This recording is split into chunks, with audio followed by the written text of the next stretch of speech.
Oh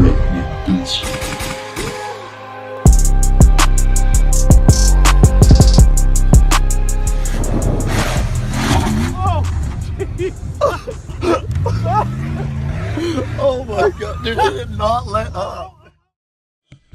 What's going on, guys? Welcome back to the channel. So in the last video we got the LS and the Trans and the Atlas all in the chassis. The motor's actually bolted up, looking great. So today's video we're going to actually mount the Trans and the T-case. I have some bushings for that right over here. I have two of these. These are big solid bushings from Rough Stuff. And we're just gonna basically make some mounts. So we're gonna try and utilize the factory transmission mount, and you know, jimmy rig it, fashion it to the iron rock cross member with one of these bushings. And then once we have that done, then we're going to make one for the Atlas as well. I kind of covered it in the end of the last video, but we're going to attempt to make our own Atlas tail housing mount. So I know a lot of companies make these that like clamp to the end of the Atlas tail housing here, but they're really expensive. So I think I'm just gonna make a little template out of some paper or something and try and cut it out of some plate myself and see how far we can get. Let's get this whole thing mounted. All right, guys, I gotta interrupt today's video to talk about today's video sponsor, Vevor. Now wait a minute, don't skip ahead, because I'm gonna tell you how you can win this welder. This is a Tig Welder. You can win it by simply purchasing something on shopbackyardbeaters.com. We got all kinds of good stuff. We got this sick sweatshirt I'm wearing, black snapbacks, we got gray snapbacks, we got stickers, we got t-shirts. As you can see, this is my personal one with holes in it. Yours won't have holes in it. All kinds of good stuff. Every dollar spent on the website will get you one entry into winning this welder. This is a brand new Vevor Tig Welder, 220, 110, everything you need. And I should say, these are nice sweatshirts too. These aren't like your chintzy, like Walmart brand sweatshirts. These are really nice quality. They're smooth, they're not, you know, fluffy. And we even sell them in a Carhartt option, so you can upgrade to Carhartt for super cheap. And the whole site right now is having a Black Friday sale all the way through Thanksgiving. Pretty much everything's like half off. The hats are half off. The shirts and the sweatshirts are a lot cheaper, so get on it right now. All right, so let's get into this. Huge thank you to Vevor for stepping up and sending me this welder. Super awesome. All right, so first impressions, it's a really pretty machine. It's super small and compact and light, which is rad because taking that thing places sucks. The torch feels really nice, and it has a thumb trigger, which I think will be really nice compared to the foot pedal. It came with a clear cup, which I think is a huge bonus. I will say the one thing that I'm a little bummed about is it doesn't come with a regulator. So, you know, for your bottle, you need a regulator like this. Luckily, I already have one for the MIG machine. I can just reuse this on the Argon. Nice digital display, that's cool. The fan is a bit obnoxious, but the same is true about my welder, so you just kind of live with it. I like it.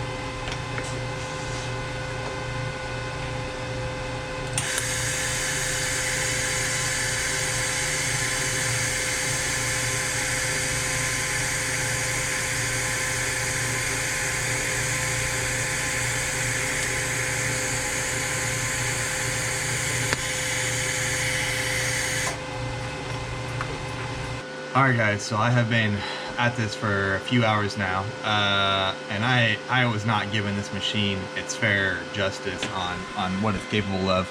I mean, this is my first time TIG welding, you guys. First time. And I mean, those look pretty dang good. I am stoked.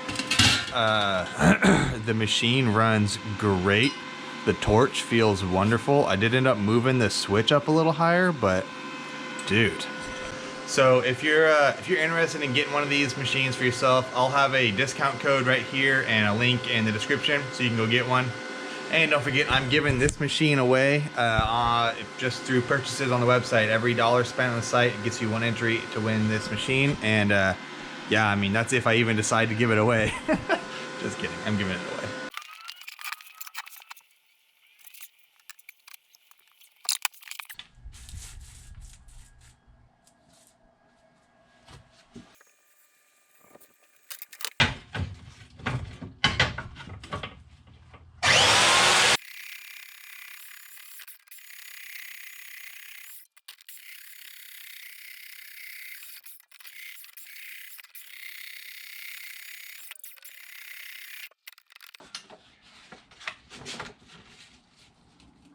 that'll do. I need to punch these out. And in order to do that, I'm gonna find a socket that's about the right size of the hole, which this one is 10. Get a hammer, and then we're gonna hammer them out.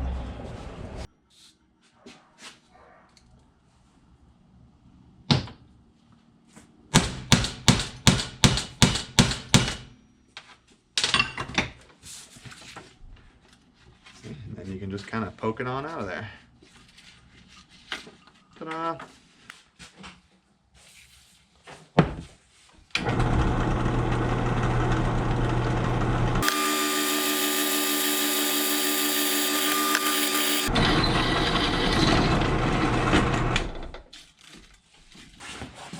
Okay. Let's see, does she fit? Looks pretty good. Pretty good, pretty good. I think that's gonna work.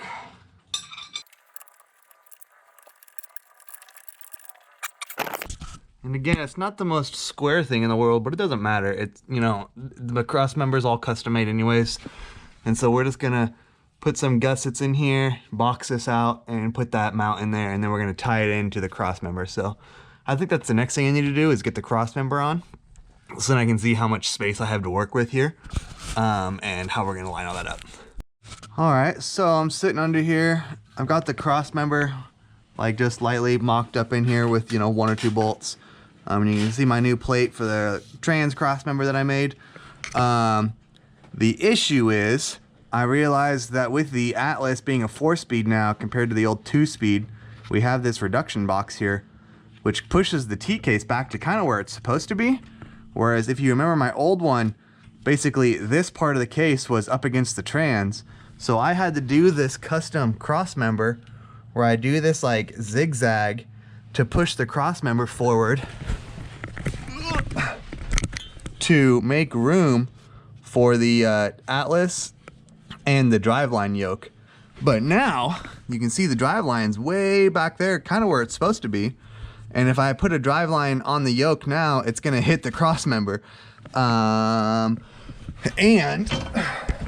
if I look right underneath the plate for the cross member and line it up with where kind of the factory cross member would be, it all lines up kind of perfectly now, just out of coincidence. So I think what I need to do is cut this cross member apart and basically bring it back to center, so that way it all lines up again. Because right now the drive line is not going to fit, and there's no point to have this zigzag. Might as well have it go straight, which is a bummer because that's going to take a lot of work. But you know, gotta do what you gotta do. Okay, so now that the cross member's out, you can kind of see this zigzag that I'm talking about, right? The mount is here, and then I did all this crazy plate work to like make it do this S to bring it forward. Excuse me, to bring it forward. We don't want that anymore. And I also grabbed my new bushing and I was looking at it, and it doesn't fit in this mount anyways, it's too big. So between those two things, I mean, this cross member's been through a lot of refactors and changes that I think it maybe makes more sense to just cut these ears off, plate it, and then make something out of tube. Maybe 2 pieces and weld them together, and then I can make my bushing mount on top. So I think that's what I'm gonna do. Just ditch this messed up piece altogether and just take the ears that bolt to the edges and go from there.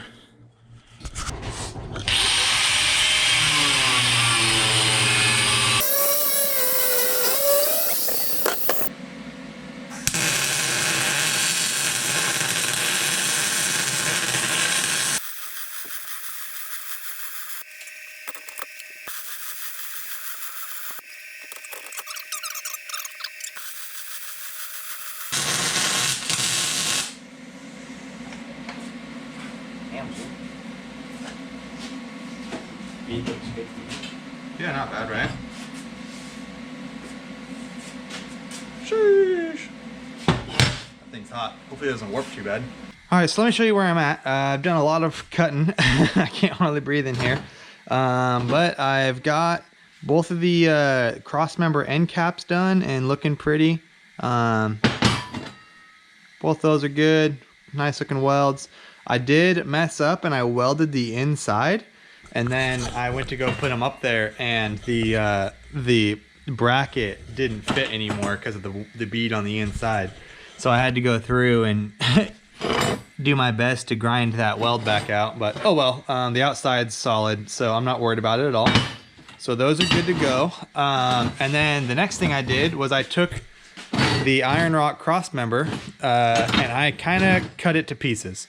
So this used to be like this, like that, right? So this was all that, and I cut it all apart. We don't need these anymore, those are garbage. And then I took this piece and I cut it in half, and you might be wondering why. And the reason for that is because this is what I'm going to use to mount the bushing. And I could have just remade these tabs and mounted tabs to the tube, which would have been fine, but I don't have a whole lot of spare plate left. I mean, I'm working with like scraps at this point. And since I had these already laying around and they're beefy, I figured why not use them. But the problem was my bushing did not fit inside of it at the width that it was at. So I had to cut it and widen it. So I got to get this on here now. And then it's actually a bigger bolt too, which is a good thing. So this is the bolt for this. And you can see here, it doesn't fit. So I got to drill these out next to whatever size this is. And then we'll get the bushing bolted in there. And then I'll basically make a plate for the bottom to weld in to widen this.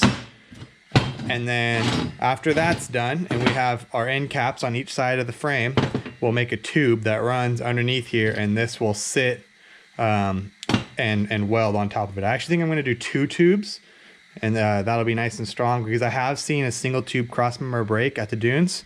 And since I'm running 1.5 inches, you know, it's 120 weld Dom, but it is 1.5 inches, I'd like to have 2 of them. So that is the current plan. Perfect. Hope it's not dull. All of my bits are always dull. Tell me why.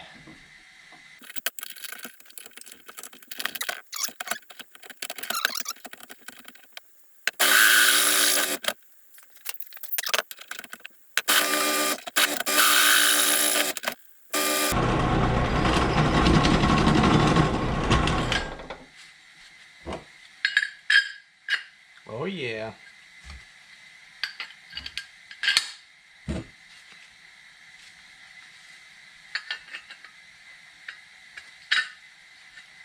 Boom. That's how wide it needed to be. I was missing that much. What a bummer.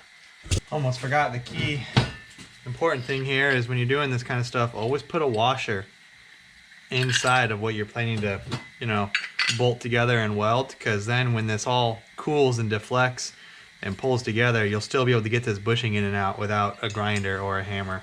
It's really important.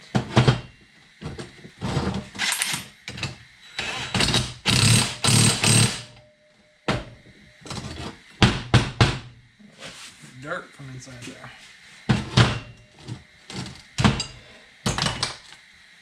Cool. Now I just need to make a little sliver piece to go through there, and we'll be good.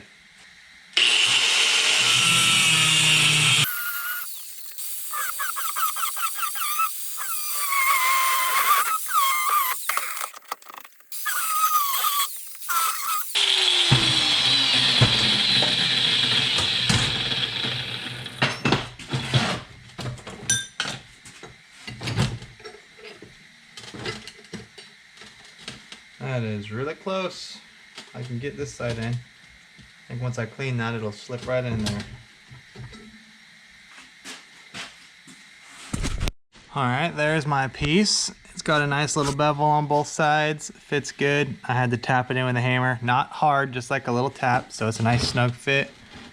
Should be pretty good. So I'm going to go ahead and weld that, and then I'll maybe grind it smooth. I don't know. We'll see how I want to mount this to the tubes. I haven't totally decided yet. And I'm going to weld the inside too. So once I get this bead done, I'll pull the bushing out and weld the inside. And then we'll have our rock off our cross member.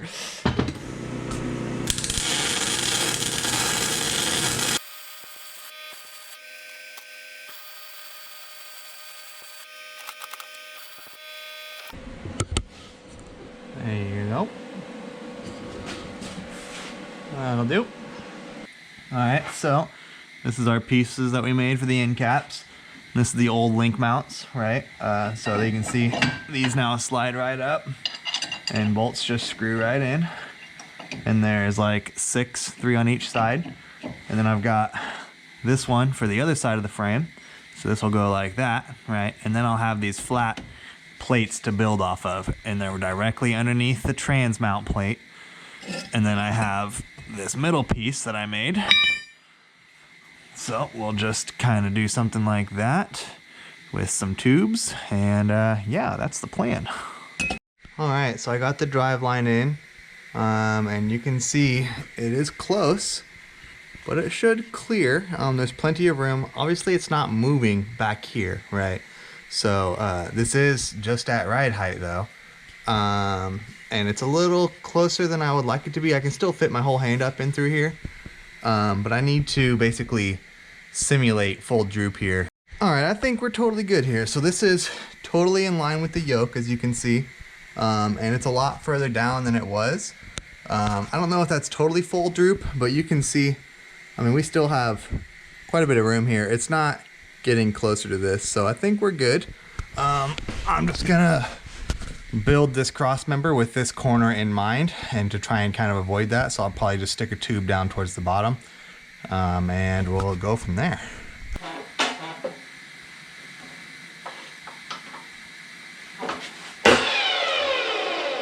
Every time.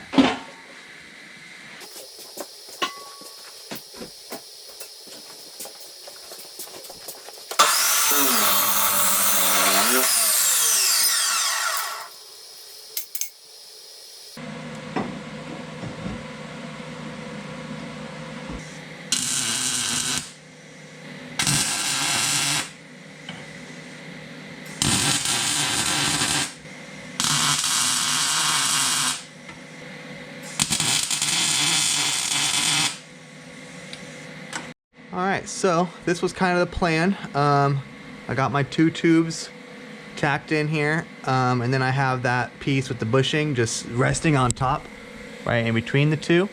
And then now you can see maybe the gap to the bushing from the plate on the trans. So now I just need to make some little tabs to basically make the bushing to the trans plate here. They can be nice and short and beefy, and that's pretty much it. I'll probably add some triangle gussets at least to the back tube here. I don't want to get to the front tube because that's where the drive line is, but there is quite a bit of clearance here that I think we're going to be okay there. I realized I could have just ran more plates to these end caps like how I did it the first time around, but I just didn't have enough plate laying around, and steel's really expensive. I had tube. This is, I think, lighter in the end. This looks a little funny, but I don't really care. It should do the job. It's stronger than just some big beefy tabs. And yeah. Alright, so quick update. I went ahead and made these little brackets, and these are what basically bolt the bushing to, or we're going to weld the bushing to the transmission plate, which is then going to bolt to the cross member. So that will work. We just need to pull the rubber out now and weld this all out.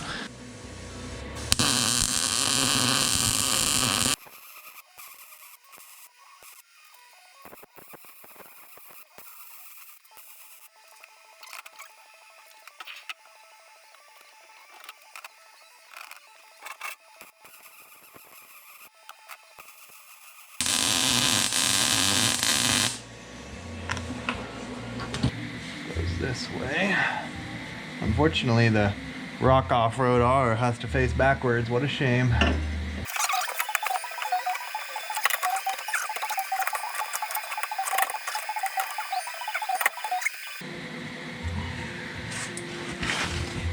And that's it.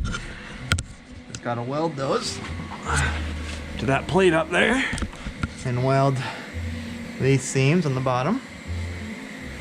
All right, well, here it is, the final piece. It's all welded out.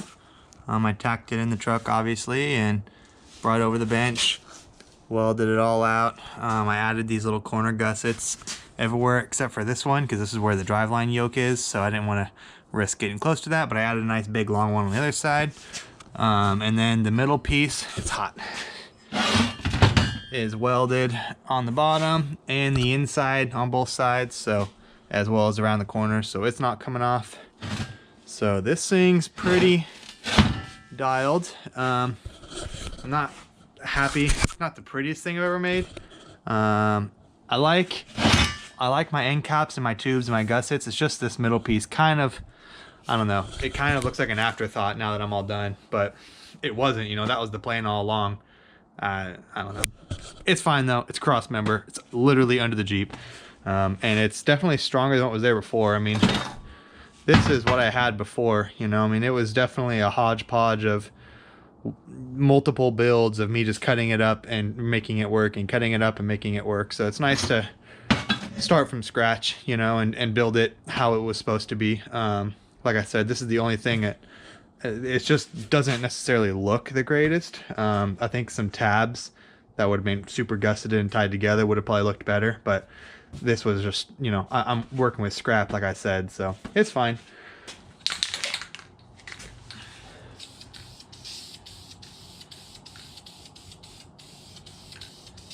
Alright guys, so I let the paint dry overnight. I just came out here and bolted it up today, and check it out. What do you think? Looks pretty good. Definitely looks strong. It looks a lot cleaner than what I had before. The Atlas is in here. I still need to do an Atlas mount. I think what I'm going to do is I'm just going to run some tubes off of this and around, and then I'll do some support tubes with more bushings, or with not with bushings, with those like clamps and stuff. Kind of have that bolt on just like how this bolts on, and then we'll have one bushing here to bolt to the tail housing of the Atlas, and that way I can do my skid plate like that, which should be nice and easy with all the tubes and everything. So super cool. You can see I also added a couple little gussets on the bottom here, just, you know, little extra, but yeah, it looks great. The driveline clears. Let me scoot around front. See the drive line. These are big 1350 2-inch drive lines from JE Reel, and they clear. I'm running the big giant new grade 8 bolt. All awesome. And like I said, what's cool about having this done finally is now the LS is like officially swapped. I mean, it's in the Jeep, bolted up. There's no jacks, there's no cherry pickers, no straps. It's in here, and it's so solid, really, really solid. I mean, it doesn't move at all. I also got my Atlas shifters installed, as you can see. So we got all these fun levers to play with. I got my trans shifter back on. Looking awesome. Just need to build a tunnel now. And I got a fancy part in the mail today. I'll show you. Look at this beautiful intake, you guys. So pretty. This intake manifold from Jegs came with the fuel rails and everything. That it's just the cherry on top for this engine. It really needed that. It looks like an LS now. You know, I'm pretty stoked about it. If we look back on the firewall there, it like follows the lines on the firewall perfectly where that I don't know what you call it, little hump for the windshield wipers is. So super rad.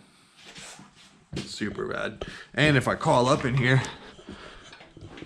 you can see like half of the engine is behind and under the cowl. I mean, the engine is so far back. I can stand inside of the engine bay with the engine completely in here. So cool.